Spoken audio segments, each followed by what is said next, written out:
The Greater Ruaha Katavi landscape is one of Africa's most iconic places for wildlife and conservation, preserving some of the most ecologically intact regions in East Africa. This landscape holds deep importance for the Wildlife Conservation Society. The good thing about an aerial survey is it's the best general way of counting most large mammal species in a savanna setting like this. For WCS, preserving the Greater Ruaha Katavi landscape is about protecting one of the last truly wild corners of Africa.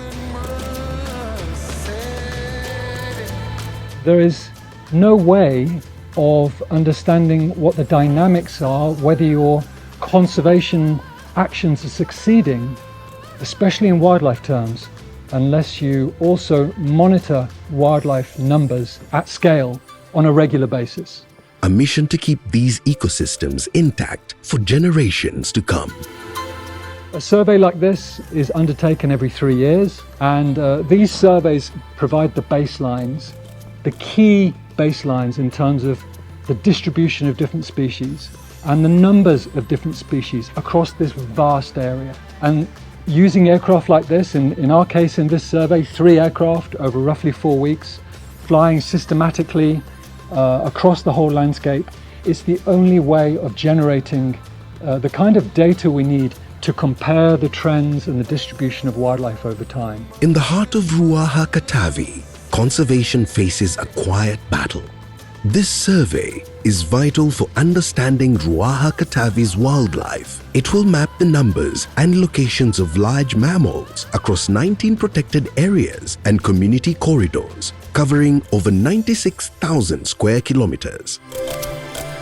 The Ruaha Katavi landscape in Tanzania is a true wildlife stronghold. This is really a critical landscape for savanna ecosystem habitat and wildlife.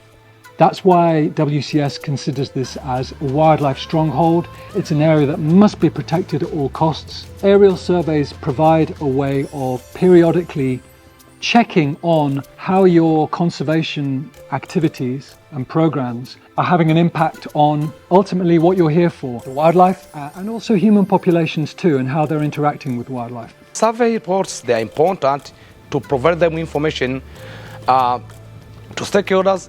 And the most important is information to inform the government to do the decision.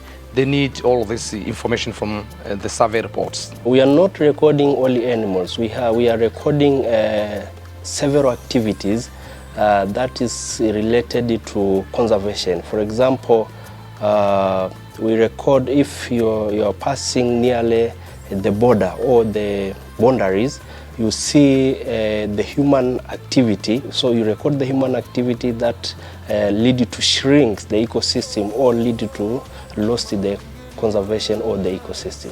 In 2021, an aerial survey led by the Tanzanian Wildlife Research Institute and WCS estimated nearly 20,000 elephants, a hopeful sign that the intense ivory poaching from 2006 to 2017 has been brought under control. My project is mostly focused around changing from using the human eye to using digital cameras like this one to take photographs along the line of flight instead of relying on a human being to look out the window and count what they see. We need these technologies nowadays because the world is moving so fast.